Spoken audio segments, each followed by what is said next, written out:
കഴിഞ്ഞ ദിവസം ഒരു രക്ഷിതാവ് എന്നെ വിളിച്ചിട്ട് ഒരു കാര്യം ചോദിച്ചു. അവരുടെ കുട്ടിക്ക് മാത്സ് നല്ല ഇഷ്ടമാണ്, പക്ഷെ സയൻസിനോട് ഇഷ്ടമില്ല. അപ്പോൾ ആ കുട്ടീനെ എന്താ ചെയ്യുക എന്നുള്ളതാണ് അവരുടെ ചോദ്യം. അത്തരത്തിലുള്ള കുട്ടികൾക്ക് ചെയ്യാവുന്ന ഏറ്റവും നല്ലൊരു കൺസെപ്റ്റാണ് കൊമേഴ്സ് വിത്ത് മാത്തമാറ്റിക്സ്. 10ാം ക്ലാസ് കഴിഞ്ഞതിന് ശേഷം +2 കൊമേഴ്സ് പഠിക്കുക, മാത്തമാറ്റിക്സിനോട്. എല്ലാ സ്കൂളുകളിലും കൊമേഴ്സ് വിത്ത് മാത്തമാറ്റിക്സ് ഇല്ല, കൊമേഴ്സ് വിത്ത് മാത്തമാറ്റിക്സ് ഉള്ള സ്കൂളുകളിൽ പഠിക്കുക. ഇന്ന് ഞാൻ നിങ്ങളെ അത്തരത്തിലുള്ള കുട്ടികൾക്ക് ചെയ്യാൻ പറ്റുന്ന ഒരു പുതിയ തരത്തിലുള്ള കോഴ്സിനെ കുറിച്ച് പരിചയപ്പെടുത്താൻ പോകും. കൊമേഴ്സും മാത്തമാറ്റിക്സും പഠിച്ച കുട്ടികൾ ആക്ടൂറിയൽ സയൻസ് പഠിക്കാൻ പറ്റും.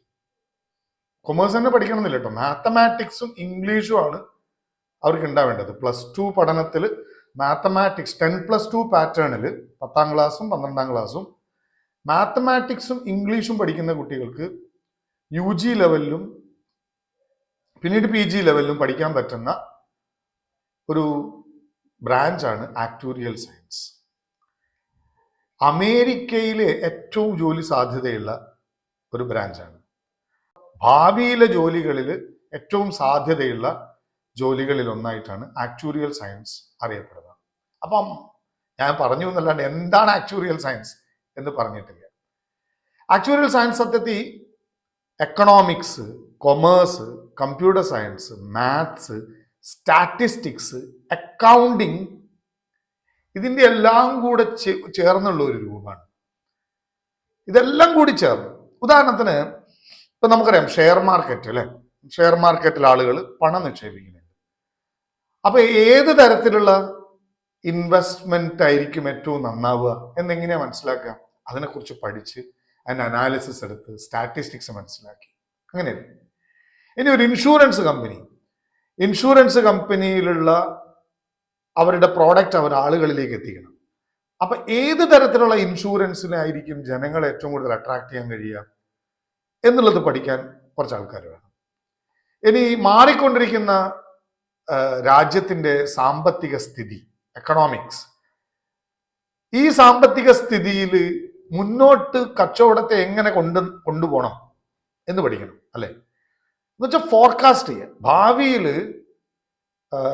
ബിസിനസ് എങ്ങനെയായിരിക്കും എന്ന് പ്രവചിക്കുന്ന ഒരു വിഭാഗം, ഒരു കൈൻഡ് ഓഫ് എന്താ പറയുക, ജ്യോത്സ്യന്മാര്, ശാസ്ത്രത്തിലെ ബിസിനസ്സിലെ ജ്യോത്സ്യന്മാരെന്നൊക്കെ വേണമെങ്കിൽ ആക്ച്വറീസിനെ വിളിക്കാൻ പറ്റും. Institute of actuaries of India, IAI, അവര് ആണ് ഇന്ത്യയിൽ ഇതിന്റെ അതോറിറ്റി. ഇവരാണ് ആക്ച്വറി സയൻസിനെ അല്ലെങ്കിൽ ആക്ച്വറീസിന്റെ ജോലി അല്ലെങ്കിൽ അവരുടെ കോഴ്സ്, അവരുടെ സിലബസ് ഇതൊക്കെ നിശ്ചയിക്കുന്നത്. വളരെ കൃത്യമായിട്ട് ഞാൻ കാര്യം എന്താന്ന് പറയാം. Mathematics, accountancy, statistics, computer science, economics, commerce, ഇതെല്ലാം കൂടി ചേർന്നിട്ടുള്ള ഈ ബ്ലെൻഡ് പല തരത്തിലുള്ള ജോലി സാധ്യതകൾ തരുന്നുണ്ട്. ആ ജോലി സാധ്യതകളിൽ ഞാൻ ഓരോന്നോരോന്നായി വായിക്കാം.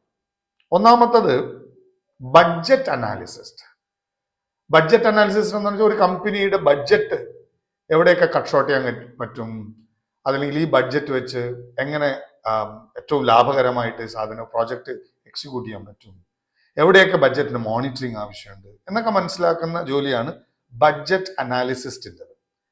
എക്കണോമിസ്റ്റ്, തീർച്ചയായിട്ടും എക്കണോമിക്സിലെ പല തിയറീസ് ഒക്കെ പഠിച്ച് പുതിയ എക്കണോമിക് സിറ്റുവേഷൻ മനസ്സിലാക്കി കച്ചവടത്തെ എങ്ങനെയാണ് മുന്നോട്ട് കൊണ്ടുപോകാൻ പറ്റുക, അല്ലെങ്കിൽ ഈ ബിസിനസ് എങ്ങനെ പുതിയ തരത്തിൽ ജനങ്ങളിലേക്ക് എത്തിക്കാൻ പറ്റും, സർക്കാരിൻ്റെ എക്കണോമിക് പോളിസീസ് എന്താണ്, അതെങ്ങനെ നമ്മുടെ ബിസിനസ്സിനെ ബാധിക്കും, അതെങ്ങനെ ഭാവിയിൽ നമുക്ക് റിസ്ക് ഉണ്ടാക്കും, അല്ലെങ്കിൽ റിസ്ക് ഇല്ലാത്ത മേഖലയിൽ എങ്ങനെ പോകണം, ഇതൊക്കെ പഠിക്കുന്നതാണ്. ഇതൊക്കെ ചെയ്യുന്ന ജോലിയാണ് എക്കണോമിസ്റ്റിന്റെ ജോലി. പിന്നെ മാത്തമാറ്റീഷ്യൻ എന്ന് പറഞ്ഞു കഴിഞ്ഞാൽ ഈ ബിസിനസ്സിനെ എളുപ്പമാക്കാനും സ്റ്റാറ്റിസ്റ്റിക്സിന്റെ വാല്യുവേഷന് മനസ്സിലാക്കാനും പറ്റുന്ന ഈസി ആയിട്ടുള്ള മാത്തമാറ്റിക്കൽ ടൂൾ കണ്ടുപിടിക്കുക. നമ്മൾ വിചാരിക്കുന്ന പോലെയല്ലേ, ഇനി അങ്ങോട്ട് ബിസിനസ് എന്നൊക്കെ പറഞ്ഞാൽ സയൻസിന്റെ അതിപ്രസരമായിരിക്കും, അത് അത്രയും കോമ്പറ്റീഷൻ ഉണ്ട്. അവിടെ മാത്തമാറ്റിക്സിൽ നല്ല ഇഷ്ടമുള്ള ആളുകൾ എന്ന് പറഞ്ഞാൽ ഭയങ്കര സാധ്യതകളാണ് ഇനി അവിടെ തെളിഞ്ഞു വരുന്നത്. അപ്പോൾ ഒരു ബിസിനസ് ഫേമിന് ഒരു മാത്തമാറ്റീഷ്യൻ ഉണ്ടാവും.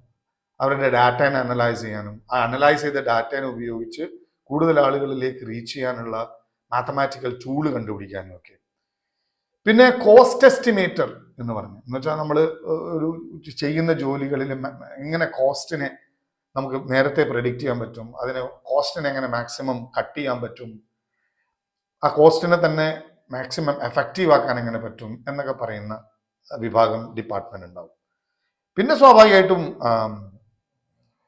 പിന്നെ എന്താ പറയുക, ടീച്ചിങ് ഫെസിലിറ്റിയിൽ ടീച്ചിങ് ഫാക്കൽറ്റി എന്നുള്ള രീതിയിൽ ഭാവിയിൽ സാധ്യതയുള്ള, തീർച്ചയായിട്ടും നമ്മളിനി ഗ്രാജുവേഷനിലും അല്ലെങ്കിൽ ഹയർ സെക്കൻഡറിയിലും ഒക്കെ ആക്ച്വലി സയൻസ് എന്തായാലും വരാൻ പോവാണ്. അപ്പൊ അവിടെ ടീച്ചേഴ്സിന് ആവശ്യം ഉണ്ടാവും. ഇൻഷുറൻസ് അണ്ടർ റൈറ്റർ എന്ന് പറയുന്ന പോസ്റ്റ്, ഇൻഷുറൻസ് കമ്പനികളിൽ ആളുകൾക്ക് ഉതകുന്ന രീതിയിലുള്ള ഇൻഷുറൻസ് പോളിസീസിനൊക്കെ മനസ്സിലാക്കുന്ന insurance under writer, financial analyst, various industries ഇപ്പൊ ലൈക്ക് ബാങ്കിങ് സെക്ടറിലും ഒക്കെ ഏത് തരത്തിലുള്ള ഇൻവെസ്റ്റ്മെന്റിനെയും ഫോർകാസ്റ്റ് ചെയ്യാം. ഇത്തരത്തിലുള്ള ആളുകൾ, ഇത് ഭാവിയുടെ ഒരു സയൻസ് ആണ്, മനസ്സിലായത് എന്ന് വെച്ചാൽ നമ്മൾ നേരത്തെയൊക്കെ ഏറ്റവും മിടുക്കന്മാർ സയൻസ് പഠിക്കാൻ പോവുക എന്ന് പറയുന്ന ഒരു സാധ്യതയായിരുന്നു, എഞ്ചിനീയർ ആവുക, ഡോക്ടർ ആവുക. ഇതിന്റെ അപ്പുറത്തൊന്നും ചിന്തിക്കാത്തൊരു സൊസൈറ്റി ആയിരുന്നു ഉണ്ടായിരുന്നത്. അത് മാറ്റിപ്പിടിക്കുന്ന സമയമായി. ഇപ്പം ലൈഫ് ടച്ചിങ് ആയിട്ടുള്ള എഡ്യൂക്കേഷനാണ് നമുക്ക് പഠിക്കാനുള്ളത്, ജീവിതഗന്ധി ആയിട്ടുള്ള വിദ്യാഭ്യാസം കിട്ടുക എന്നുള്ളതാണ്.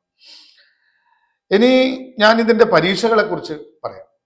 ഇപ്പൊ ഇന്ത്യയിൽ ഒരാള് ആക്ച്വറിയൽ സയൻസ് പഠിക്കണം എന്ന് ആഗ്രഹിക്കുന്നുണ്ടെങ്കിൽ ആകെ 2 ഓപ്ഷൻസ് ആണുള്ളത്. ഒന്ന് 12ാം ക്ലാസ്സിന് ശേഷം, തീർച്ചയായിട്ടും 12ാം ക്ലാസ്സിൽ മാത്തമാറ്റിക്സും ഇംഗ്ലീഷും പഠിച്ചിരിക്കണം. അത് നിങ്ങൾ ഹ്യൂമാനിറ്റീസ് സ്ട്രീമിൽ കൂടെ പോകുന്നു, കൊമേഴ്സ് സ്ട്രീമിൽ കൂടെ പോകുന്നു, സയൻസ് സ്ട്രീമിൽ കൂടെ പോകുന്നു, ഏതായാലും പ്രശ്നമില്ല. റെക്കഗ്നൈസ്ഡ് ബോഡിയിൽ നിന്ന് മാത്തമാറ്റിക്സും ഇംഗ്ലീഷും പ്രധാന സബ്ജക്റ്റായി പഠിച്ചിരിക്കുന്ന കുട്ടിയായിരിക്കണം. അങ്ങനെയാണെങ്കിൽ അവർക്ക് എഴുതാൻ കഴിയുന്ന ഒരു പരീക്ഷയാണ് actuarial common entrance test, ACET എന്നാണ് എക്സാമിന്റെ പേര്, ACET. ഞാൻ നേരത്തെ പറഞ്ഞല്ലോ, പിന്നെ institute of actuarians of India ആണ് ഇതിന്റെ സിലബസും കാര്യങ്ങളൊക്കെ നിശ്ചയിക്കുന്നത്. എളുപ്പമല്ല കേട്ടോ പരീക്ഷ, അത്യാവശ്യം നല്ല ടാലന്റ് വേണ്ട ഒരു എക്സാമിനേഷനാണ്. ഇനി എന്നെ ഇപ്പൊ കേൾക്കുന്ന കുട്ടികൾ 10ാം ക്ലാസ് പഠിക്കുന്ന കുട്ടിയോ 9ാം ക്ലാസ് പഠിക്കുന്ന കുട്ടിയോ ഒക്കെ ആണെങ്കിൽ ഞാൻ അവർക്ക് വേറൊരു ഇൻഫർമേഷൻ തരാം. ഇതേ IAI തന്നെ ഒയാസിസ് എന്ന് പറയുന്ന ഒരു എൻട്രൻസ് പരീക്ഷ ഒരു ഒളിമ്പ്യാഡ് പരീക്ഷ നടത്തുന്നുണ്ട്. ആക്ച്വറിയൽ സയൻസിൽ ഒയാസിസ് എന്ന് പറഞ്ഞ ഒരു പരീക്ഷ നടത്തുന്നുണ്ട്. ഈ പരീക്ഷ 9ാം ക്ലാസ് മുതലുള്ള കുട്ടികൾക്ക് എഴുതാൻ കഴിയും. പല ടേമുകളിലായിട്ട് ഒരു വർഷം പരീക്ഷ നടക്കും. അതിലൊരു കുട്ടിയുടെ ജെന്യുവിൻ ടാലന്റ്, മാത്തമാറ്റിക്സിലുള്ള നമ്പേഴ്സ് കൊണ്ട് കളിക്കാനുള്ള ടാലന്റ്, IQ ടെസ്റ്റ് ചെയ്യുന്നത്, അപ്പം അത്തരത്തിലുള്ള പരീക്ഷകൾക്ക് വേണ്ടി നമ്മൾ ചെറിയ പ്രായത്തിൽ തന്നെ സ്കോളർഷിപ്പ് എക്സാം ഒക്കെ എഴുതുമ്പോൾ ഓട്ടോമാറ്റിക്കലി നമ്മൾ ആ രീതിയിലേക്ക് സ്വിച്ച് ഓവർ ചെയ്യപ്പെടും. പിന്നെ ചുരുങ്ങിയ കാര്യമല്ല കേട്ടാ, അടിപൊളി ജോലിയാ. അടിപൊളി ജോലി ഇൻ ദ സെൻസ് ഒരു ഏറ്റവും ചുരുങ്ങിയത് ഒരു 15 ലക്ഷം രൂപ വർഷം സാലറി കിട്ടുന്ന ജോലി ഇന്ത്യയിൽ ആക്ച്വലി ഗ്രാജുവേഷനിൽ തന്നെ കിട്ടും. ഇനി പോസ്റ്റ് ഗ്രാജുവേഷനും അതിൻ്റെ അപ്പുറത്ത് സ്പെഷ്യലൈസേഷനൊക്കെ ചെയ്ത കഴിവുള്ള കുട്ടികൾക്കാണെങ്കിൽ 50 lakhs പെർ ആനം വരെയുള്ള സാലറി കിട്ടുന്ന അപ്പോയിന്റ്മെന്റുകൾ നടക്കുന്നുണ്ട്. അമേരിക്കയിൽ ഏറ്റവും കൂടുതൽ തൊഴിൽ സാധ്യതയുള്ള, അമേരിക്കയിലെ റാങ്ക് 1 ജോബായിട്ട് തിരഞ്ഞെടുക്കപ്പെട്ടിട്ടുള്ളത് ആക്ച്വറിയൽ സയൻസിലെ ജോബാണ്. ഇപ്പൊ central university entrance examination CUET എക്സാമിനേഷനിൽ നമ്മൾ ക്വാളിഫൈഡ് ആവുമ്പോൾ നമുക്ക് ആക്ച്വറിയൽ സയൻസ് ഉള്ള കോളേജുകളിൽ അതിനുവേണ്ടി അപ്ലൈ ചെയ്യാം. പ്രധാനപ്പെട്ട കോളേജുകളുടെ പേര് ഞാൻ പറഞ്ഞാൽ, ഇന്ത്യയിലുള്ള പ്രീമിയം ഇൻസ്റ്റിറ്റ്യൂട്ട്സ്, ആക്ച്വറിയൽ സയൻസ് കൊടുക്കുന്ന ഇൻസ്റ്റിറ്റ്യൂട്ടുകൾ, ഒന്ന് university of Madras, Aligarh Muslim university, university of Mysore, Mumbai university. പിന്നെ ഇതാണ് കൂട്ടത്തിൽ ഏറ്റവും മുന്നിൽ നിൽക്കുന്ന യൂണിവേഴ്സിറ്റി ഇതുവരെയുള്ള അവരുടെ ആക്ച്വലി സയൻസിലുള്ള എക്സ്പീരിയൻസിൽ. ഇതുകൂടാതെ പ്രൈവറ്റ് യൂണിവേഴ്സിറ്റികളും കോഴ്സസ് കൊടുക്കുന്നുണ്ട്. ഏറ്റവും കൂടുതൽ ഡിമാൻഡുകൾ വന്നുകൊണ്ടിരിക്കുന്ന, എപ്പോഴും അപ്ഡേറ്റ് ചെയ്യേണ്ട ഒരു തരത്തിലുള്ള എക്സാമിനേഷൻ. പിന്നെ ഞാൻ ആദ്യമേ പറയൂട്ടാ, ഏതെങ്കിലും ഒരു ജോലി കിട്ടി, ആ ജോലി കിട്ടി വെറുതെ ഇരിക്കുന്ന ആൾക്കാർക്കുള്ളതല്ല ഇത്തരത്തിലുള്ള പഠനങ്ങളൊക്കെ. ഇത്തരത്തിലുള്ള പഠനങ്ങളൊക്കെ എന്നും അപ്ഡേറ്റ് ചെയ്യാൻ ആഗ്രഹിക്കുന്ന ആളുകൾക്കുള്ള പഠിത്തമാണ്. എപ്പോഴും പുതിയത് പഠിക്കുക, പുതിയത് അപ്ലൈ ചെയ്യുക. അങ്ങനെയുള്ള ആളുകൾക്കുള്ള ലൈഫിലുള്ള അച്ചീവ്മെന്റ് ഭയങ്കര വലുതായിരിക്കും. ഇപ്പൊ ഇത്തരത്തിലുള്ള വീഡിയോകൾ ഇനിയും മുന്നോട്ട് ഞാൻ ഇട്ടുകൊണ്ടേയിരിക്കും. പരീക്ഷയോടൊപ്പം തന്നെ ഇതുപോലത്തെ വ്യത്യസ്ത കോഴ്സുകളെ പരിചയപ്പെടുത്തുക എന്നുള്ളത് കൂടി ഇനി അങ്ങോട്ടുള്ള ദിവസങ്ങളിൽ നിങ്ങൾക്ക് കാണാൻ കഴിയും. So thank you. Keep on watching my channel. All the best.